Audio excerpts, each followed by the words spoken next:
Assalamualaikum warahmatullahi wabarakatuh. Selamat datang di video yang lebih panjang mengenai teori pendukung pengembangan SDM. Pada bagian pertama ini kita akan membahas disiplin ilmu pengembangan SDM.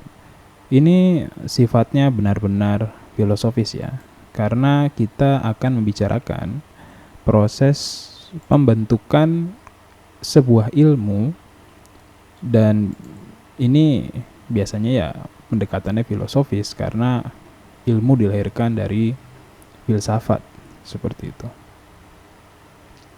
Nah, proses pembentukan ilmu itu dimulai dari fakta-fakta yang ditemui di lapangan. Lalu fakta-fakta ini itu disusun menjadi sebuah data-data. Data-data ini akan diabstraksikan atau dalam artian ini disusun dalam sebuah bagan pemikiran menjadi sebuah konsep. Konsep-konsep ini nanti akan diuji sehingga akan melahirkan teori, dan teori-teori ini akan disusun menjadi sebuah disiplin ilmu. Semua ilmu ini hampir terbentuk seperti ini. Namanya adalah metode induktif. Induktif ini berarti dari data-data lalu disusun sebuah generalisasi. Berbeda nanti ketika kita mencoba membuktikan sebuah teori atau sebuah ilmu, maka namanya deduktif. Dari sebuah teori, kita buktikan apakah dia masih relevan dengan fakta di lapangan. Itu namanya deduktif. Maka jika teman-teman mendengar atau melihat atau membaca film-film detektif, itu biasanya mereka menggunakan metode deduktif. Dalam artian mereka mencoba untuk melihat fakta berdasarkan teori. Nah, ini kalau di detektif-detektif itu deduktif ya. Tapi kalau dalam proses penalaran ilmiah atau dalam kata ilmu, kita menggunakan induktif seperti itu. Maka kalau teman-teman itu nonton film Sherlock Holmes, itu namanya penalaran deduksi. Sherlock Holmes itu selalu bilang menurut deduksi saya gitu. Dia tidak mengatakan menurut induksi saya, karena kalau induksi itu artinya dia melahirkan ilmu. Dia hanya menggunakan ilmu untuk membuktikan sebuah skema pembunuhan misalnya seperti itu. Oke, dari sini paham ya. Nah, selanjutnya kita lihat, ternyata ilmu dalam pengembangan SDM ini mengambil atau istilahnya mencomot ya. Tidak mesti harus semuanya diambil, tapi dia mengambil sebagian dari ilmu-ilmu yang sudah mapan. Mungkin teman-teman akan berkata, kok bisa seperti itu? Kok sebuah ilmu mengambil pemikiran dari ilmu yang selainnya? Nah, ini hal yang biasa terjadi di dalam sebuah keilmuan, di mana ketika ada sebuah bahasan yang itu mepet-mepet dengan bahasan dari ilmu yang lain, dia bisa mengadopsi data-data atau mungkin teori dari ilmu yang selainnya untuk dimasukkan ke dalam sistematika ilmunya. Seperti itu. Dan ilmu-ilmu yang biasanya diambil itu adalah ilmu yang lebih tua, seperti ilmu politik, ekonomi, sosiologi, dan lain sebagainya. Mungkin ilmu politik ini salah satu yang paling tua ya, karena ilmu ini sudah lahir dari zaman Yunani kuno, dari tahun 2000 sebelum Masehi ya. Jadi zaman Yunani kuno itu ketika melahirkan politik, ini kata-kata politik ini diutarakan oleh Plato dalam bukunya Politik. Ini sekitar tahun 500 sebelum Masehi atau 400 sebelum Masehi, saya lupa ya. Jadi ini ilmu yang sangat tua. Dan politik ini membicarakan ekonomi. Ekonomi ini baru terpisah dari politik setelah seorang ahli politik ekonomi ya, bernama Adam Smith merumuskan sebuah pemikiran sistematika atau metodologi kerja yang unik, dan dia membicarakan tentang kekayaan negara. Berbeda dengan politik yang berbicara tentang stabilisasi dan kekuasaan. Maka lahirlah ilmu ekonomi di tahun 1600 akhir. memasuki 1700, mungkin 1700, pertengahan 1700 ya, saya lupa lebih tepatnya. Nah, setelah Adam Smith itu menelurkan pemikiran ekonomi, bersamaan dengan itu di akhir tahun 1700 Masehi, lahirlah mesin uap, dan ini mendorong revolusi industri. Jadi ilmu ini sudah sekitar 400 tahun umurnya, sementara ilmu yang ini 2500 tahun, yang ini 400 tahun. Sosiologi juga sama tuanya, ini dicetuskan oleh Max Weber kalau nggak salah di tahun 1900, awal 1900 ya. Jadi ilmu yang cukup tua, sudah sekitar 100 tahun yang lalu. Nah, berarti kita lihat ilmu-ilmu yang tua ini, apalagi antropologi, hukum, ini juga sama tuanya ya. Nah, ini ilmu-ilmu yang tua ini, apalagi ada filsafat, ini lebih tua lagi daripada politik. Ini menjadi dasar dari ilmu pengembangan SDM. Tapi tidak semuanya diambil, tapi diambil perspektif tertentu atau teori tertentu. Misalnya dari politik kita mengambil politik SDM, pembinaan SDM, dari ekonomi SDM, pembangunan SDM, dan lain sebagainya. Seperti itu. Nah, di sini bisa teman-teman baca sendiri apa ilmu yang dicomot dari tiap-tiap teori yang dicomot dari tiap-tiap ilmu, seperti itu ya. Tapi perlu saya beritahu bahwa ini tidak diambil seluruhnya. Jadi teman-teman tidak perlu mempelajari politik sampai dalam. Cukup belajar pengantar ilmu politiknya saja. Loh Pak, saya kan orang ekonomi, kok saya belajar ilmu politik Pak? Iya, Anda harus tetap belajar, tapi pengantar ilmu politik.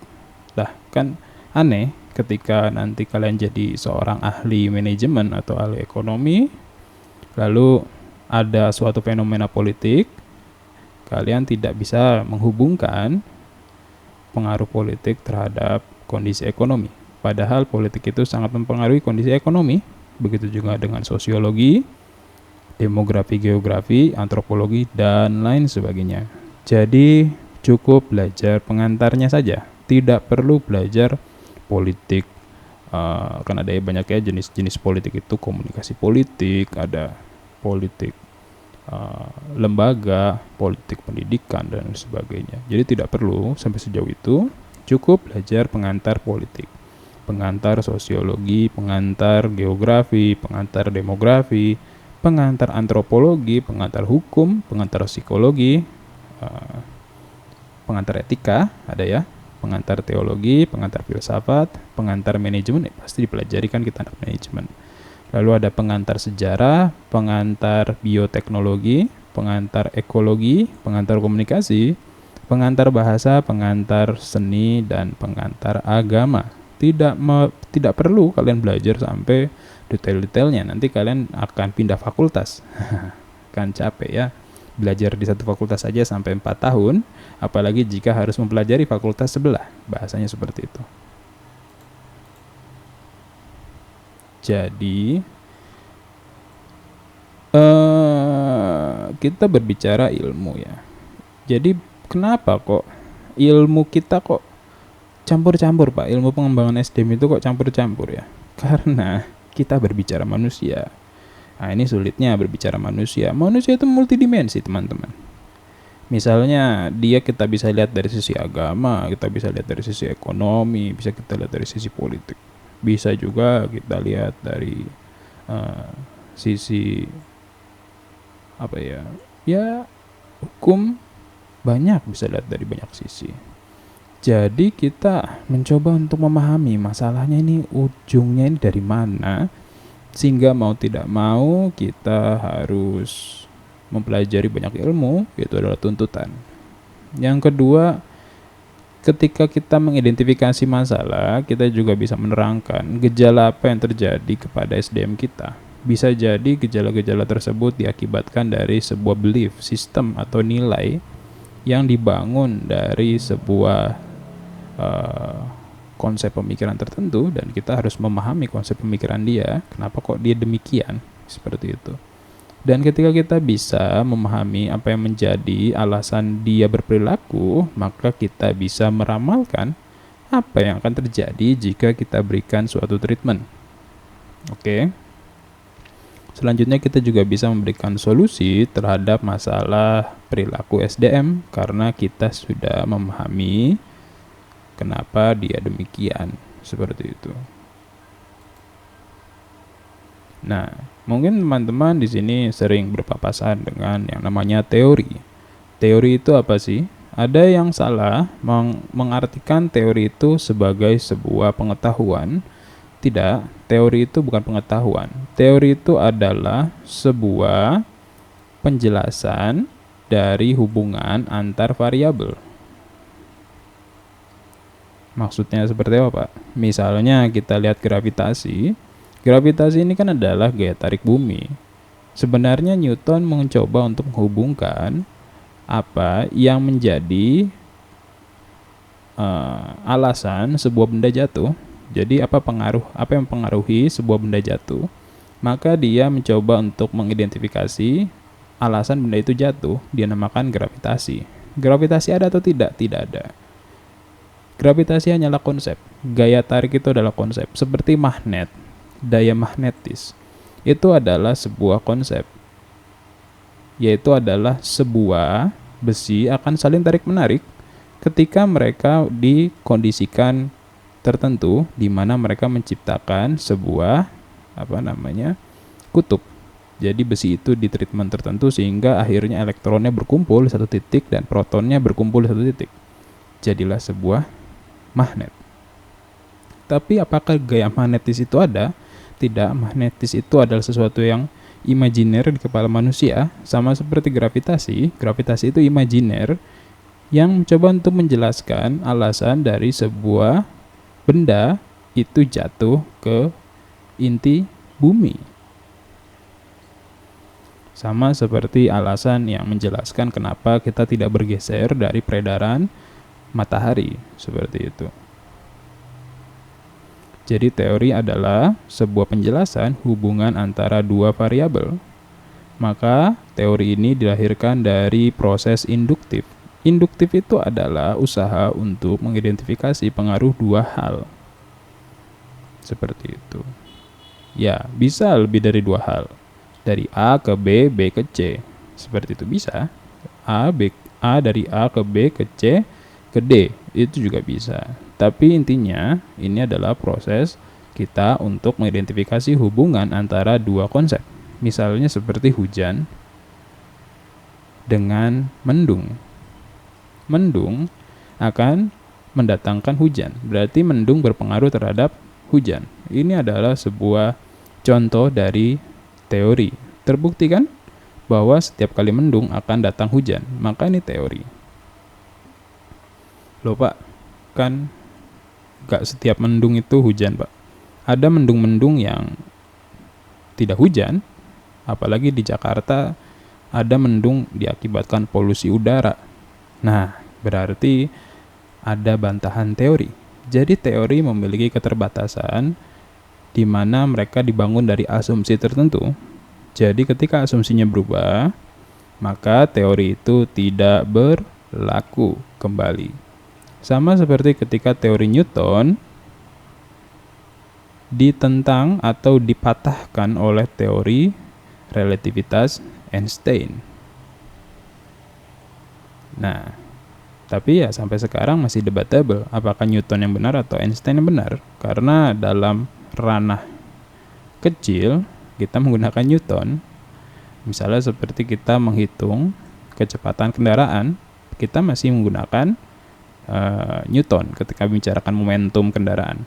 Tetapi jika kita membicarakan mengenai konsep-konsep GPS, kita sudah mempergunakan teori relativitas Einstein. Jadi teori itu memiliki keterbatasan, teori itu memiliki asumsi dasar.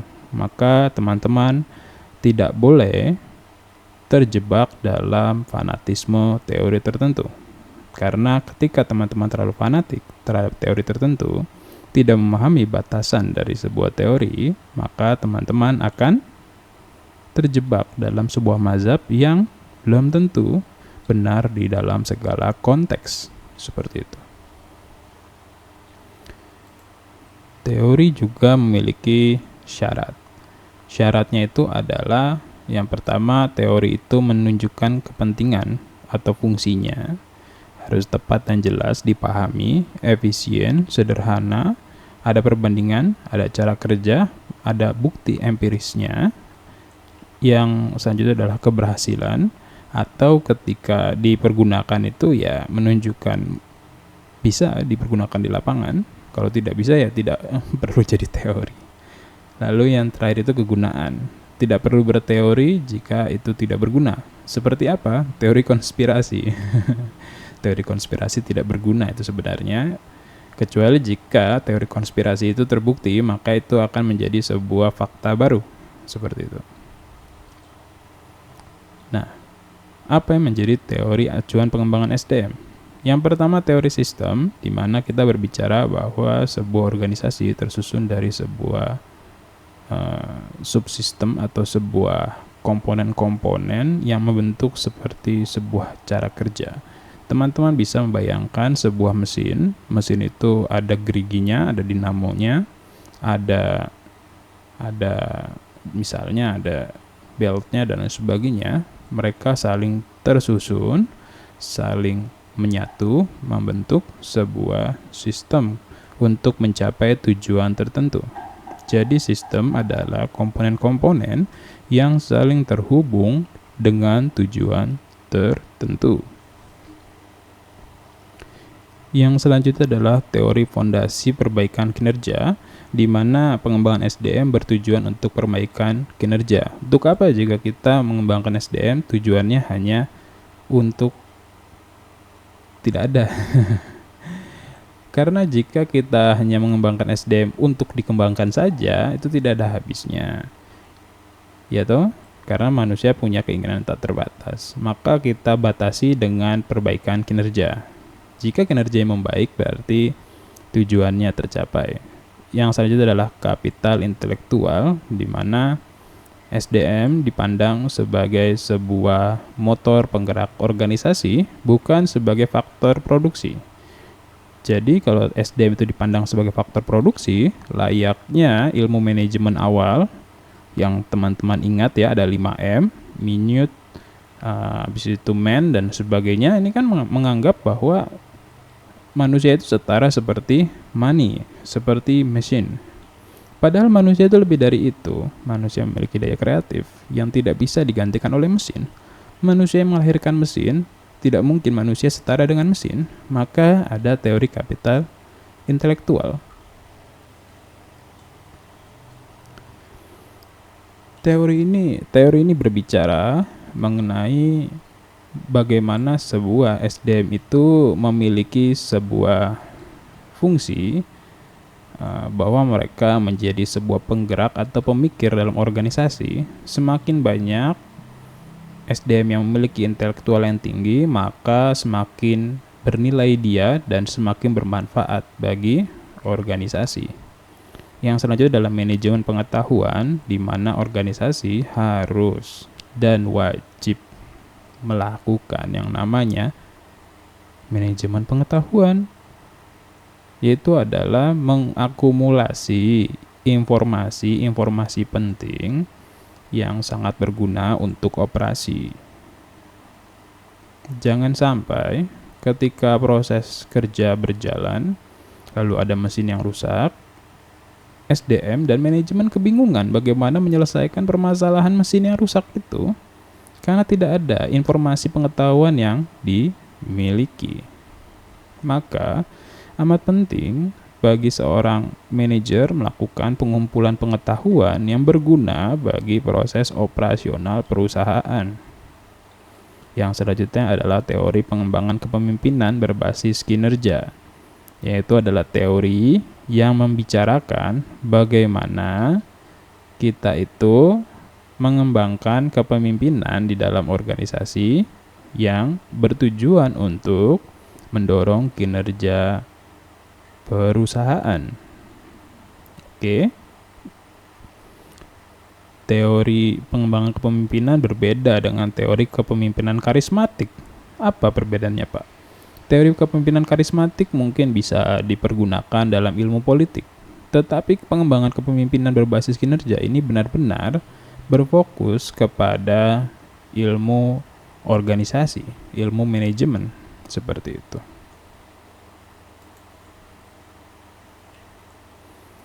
Selanjutnya, teori yang terpecah-pecah ini mencoba kita integrasikan. Nah, dalam proses integrasinya, kita bagi teori ini menjadi sebuah 3 bagian, yaitu adalah teori ekonomi, teori sistem, dan teori psikologi yang dilandasi oleh etika. Lalu ketiga teori yang dibentuk dari nilai-nilai etika ini atau nilai-nilai etis ini mempengaruhi proses perencanaan SDM, proses perencanaan pengembangan SDM yang nantinya akhirnya yaitu adalah mempengaruhi organisasi, proses kerja, kinerja individu, dan kinerja kelompok. Mudah ya? Teori etika akan memberikan landasan etis proses pengembangan SDM.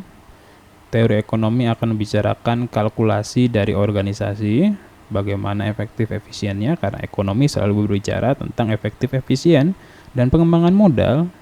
Lalu teori sistem berbicara tentang bagaimana memadukan tujuan sistem dan komponen atau subsistem di dalam organisasi. Teori psikologi juga berbicara demikian, yaitu menghubungkan produktivitas, budaya, dan perilaku manusia. Teori pengembangan SDM berbicara integrasi teori ekonomi, psikologi, sistem, dan etika dalam proses pengembangan SDM. Mungkin teman-teman akan bertanya-tanya, lalu di mana, Pak, teori yang tadi banyak itu, Pak? Ada teori agama, ada teori politik, dan lain sebagainya. Nah, mereka hanya diambil sedikit teorinya, lalu mereka mencoba teori-teori itu dimasukkan ke dalam salah satu dari pembahasan ini. Jika tidak, mungkin masuknya di sini. Oke.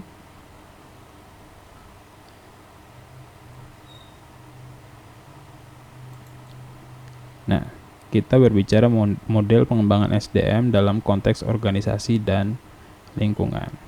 Menurut Richard, bidang kawasan dari kinerja meliputi organisasi, proses kerja, kelompok, dan individu. Pengembangan organisasi adalah proses sistematis yang menerapkan perubahan organisasi yang bertujuan memperbaiki kinerja. Pelatihan dan pengembangan adalah proses sistematis dalam mengembangkan keahlian individu untuk memperbaiki kinerja. Tujuannya sederhana dan tegas, yaitu adalah memperbaiki kinerja.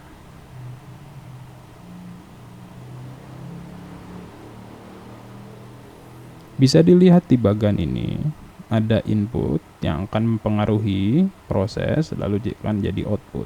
Dalam proses ini ada banyak hal, ada analisis, proposal, kreasi, implementasi.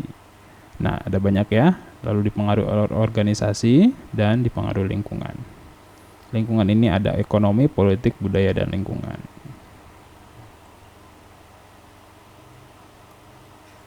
Perlu saya tekankan bahwa teman-teman dalam proses pengembangan SDM, teman-teman berarti harus memperhatikan input yang menjadi masukan buat organisasi, proses kerjanya, dan output yang menjadi target dari organisasi tersebut.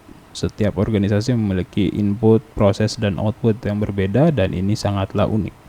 Bahkan organisasi yang sama, misalnya sama-sama prosesnya itu adalah membuat sampo ya. Misalnya ada perusahaan yang membuat sampo, tapi mereka sama-sama, walaupun sama-sama memiliki produk sampo, mereka memiliki value yang berbeda. Output mereka berbeda. Maka bisa kita lihat bahwa produk sampo itu memiliki brandnya masing-masing, memiliki harga yang bervariasi. Maka di sini ada output yang berbeda, branding yang berbeda. Tentu pengelolaan SDM-nya juga harusnya berbeda. Nah, kita masuk ke teori inti pengembangan SDM yang tadi kita melanang buana membicarakan tentang filosofis SDM. Nah, ini kita berbicara tentang teori ekonomi. Nah, ini teori ekonomi bisa dibaca. Teori ekonomi ini yang dicomot untuk melengkapi teori-teori pengembangan SDM. Ada teori kelangkaan sumber daya, teori sumber daya berkelanjutan, modal manusia, penawaran dan permintaan, elastisitas permintaan, biaya peluang, dan agensi. Di sini ada penjelasannya, bisa teman-teman baca. Yang selanjutnya teori psikologi. Nah, jika teman-teman itu melihat teori ekonomi paham ya, bahwa teori ekonomi berbicara bagaimana perusahaan itu survive, karena memang ini berbicara tentang sumber daya yang harus dihabiskan oleh perusahaan untuk menghasilkan output yang akan menjadi modal perusahaan lagi. Nah, teori psikologi ini lebih kepada proses kita untuk memahami isi kepala SDM. Kita bisa mempergunakan teori Gestalt, teori perilaku, teori kognitif, dan 7 dimensi psikologi perilaku manusia.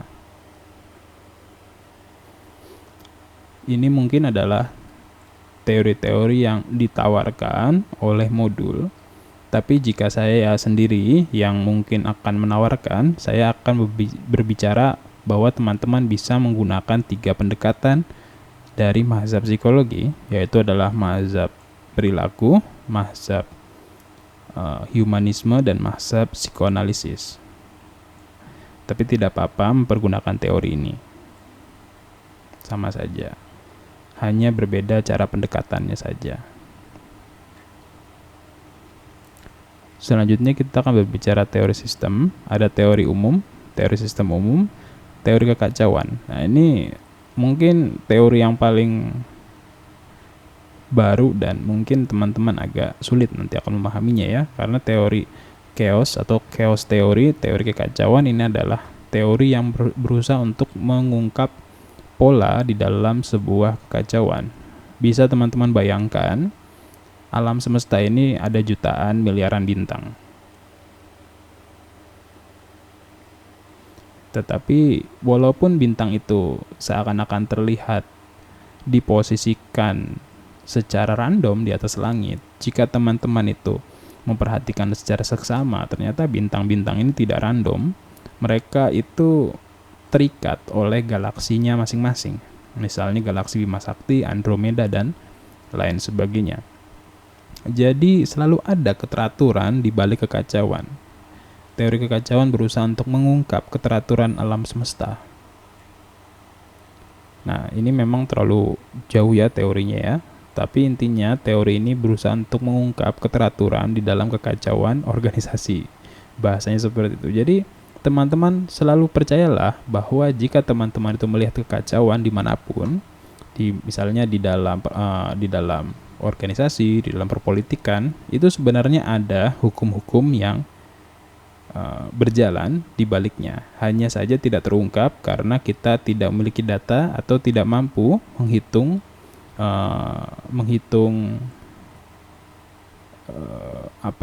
proses yang terjadi, menghitung matematika dari proses yang terjadi di situ, gitu. Lalu teori masa depan. Nah, ini teori ini berusaha untuk menjelaskan apa hal yang akan menjadi prioritas di masa depan. Selanjutnya adalah teori modal manusia, yaitu adalah teori perencanaan pengelolaan SDM, teori pengelolaan pegawai, pendidikan dan pelatihan, kinerja pegawai dan ganjaran, dan kepuasan pegawai. Bisa dilihat sendiri ya, apa yang menjadi hal-hal yang ditekankan dalam proses teori modal manusia. Oke, sekian. Mungkin sebelum saya tutup, saya berikan sebuah pesan terakhir bahwa teori-teori ini hanya menjelaskan sebuah pijakan yang bisa teman-teman pergunakan, tetapi tidak perlu teman-teman dalami, karena saya kira itu akan menghabiskan cukup banyak waktu, kecuali teman-teman berniat untuk menjadi seorang pengembang SDM profesional. atau teman-teman nanti berniat untuk naik jenjang ke S2 atau ke S3. Saya doakan mungkin teman-teman bisa nanti ke jenjang yang lebih tinggi. Teori-teori tersebut mungkin akan bisa teman-teman pelajari, tetapi tidak perlu menjadi fokus saat ini. Karena teori-teori yang lebih basic yang harus teman-teman pelajari di dalam ranah manajemen lebih luas. Karena sejujurnya lautan itu sangat luas, layaknya sebuah lautan ilmu itu sangat luas. Teman-teman mungkin tidak perlu harus merengguh seluruh lautan, cukuplah ambil secukupnya agar teman-teman ini memiliki bekal air selama di perjalanan mengarungi lautan tersebut. Seperti itu. Oke, sekian untuk penjelasan materi kita kali ini. Kurang lebihnya mungkin saya mohon maaf. Semoga bermanfaat. Wassalamualaikum warahmatullahi wabarakatuh.